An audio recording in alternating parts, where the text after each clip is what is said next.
You know Putin's got to listen to your podcast, right? I hope so. Hey, what's up, bro? I guarantee you, all you Guy's have to got do solid judo. Does he? Yep.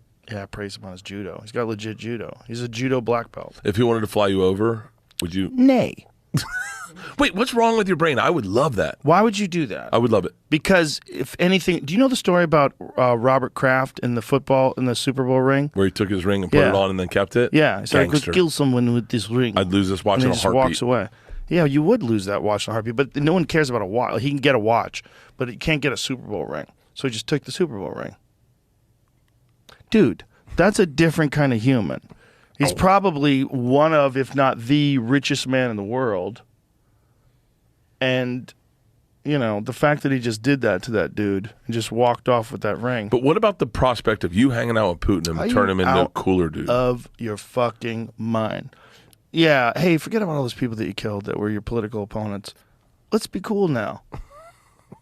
Just be a different person now. Be a totally different human with a totally different background that wasn't in the KGB, that isn't a dictator, that doesn't control information and control what news gets distributed to your people, that doesn't have a lockdown on the internet and is in complete control of all the oligarchs in your country to the point where they're so embedded with you that when you go to war with Ukraine, they steal the oligarchs' yachts because they confiscate them because they shouldn't have the money that they have, because the only way they could have the money they have is if they're in cahoots with you, and you're obviously evil. You're never going to get an invite talking this way. Yeah, it's not my gig. You don't care about any of that shit, though. I still want to meet Kim Jong Un. Whoa. Yeah, shit like that interests me. What interests me is Trump meeting him. That was interesting. Met Kim Jong Un after he called him Little Rocket Man. He goes to meet him, shakes his hand. They're all smiling. Yeah, it's that's a awful game. You're meeting dictators. I mean, if you're the president of the United States like Trump and you're trying to make, foreign relationships better, you're supposed to do that. It's good. Oh, wow. Look at that look in his face. 2 haircuts. It's also the fucking mocking glare that Trump gives everyone. Because it's like with Trump, when Trump's talking to someone, it's always like, be nice or I'm going to talk shit.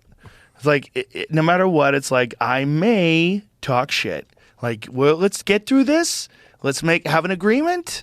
Hey, nice to meet you too. Don't say nothing or I'll talk shit. Like, even the way this smug look on his face while he's shaking hands with the guy. All right. What a fucking character. This is a adjacent conversation. Look at that. That's the border. Oh, that's where they met? That's right the line. At the parallel? That's the fucking line. Imagine the guy that installed those grates. That's 2 different companies. Obviously, not one company installed both those grates.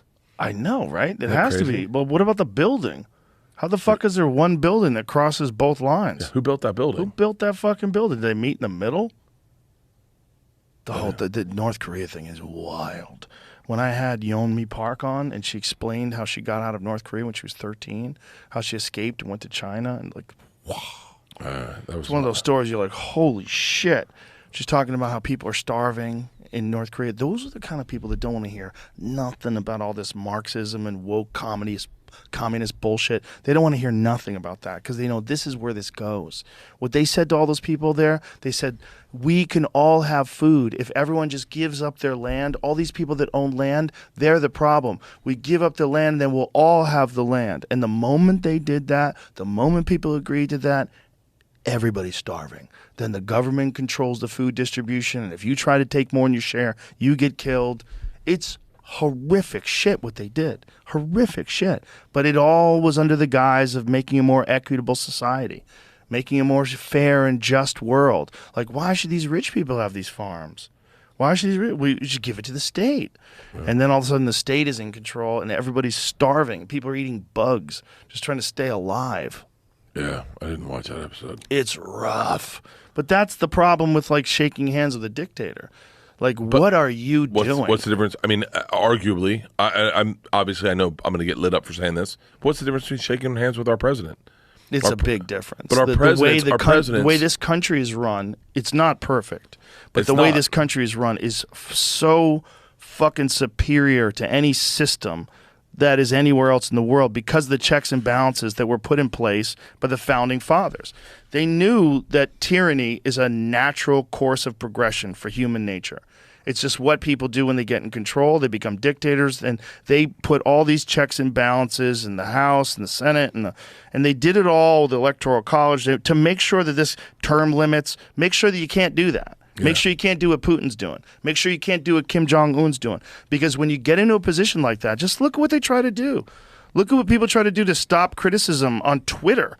They fucking send the FBI to Twitter to try to remove people from Twitter because they're saying things that interferes with the way they govern. Yeah. Like, all that shit is natural. And the founding fathers of this country were the only people that put together a system to mitigate that.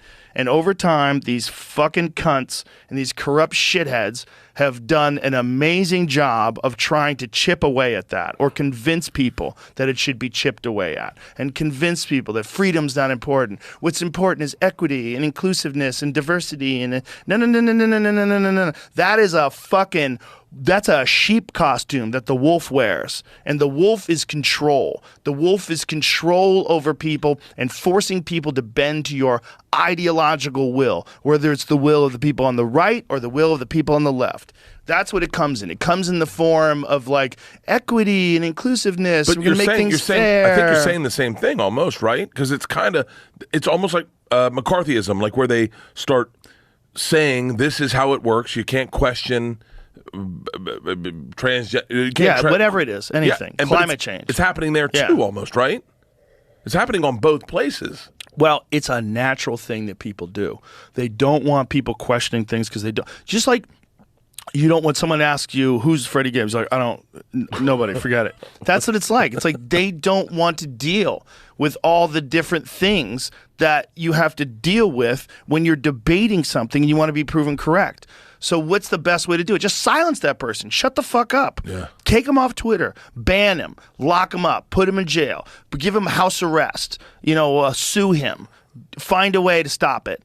And that's what people do. It's a natural thing that people do. Yeah. It sounds like it.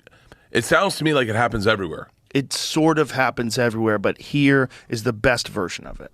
This is the best version of it. This is the most free version of it in the world. We're kind of doing it to ourselves a little bit. But we aren't also, because you and I are on a fucking podcast right now that millions of people are listening to, and we're not being censored at all. So this exists here uniquely. You have to understand that. This ability to broadcast to millions of people without any censorship, without no oversight, there's no one leaning over our shoulder, that's unprecedented.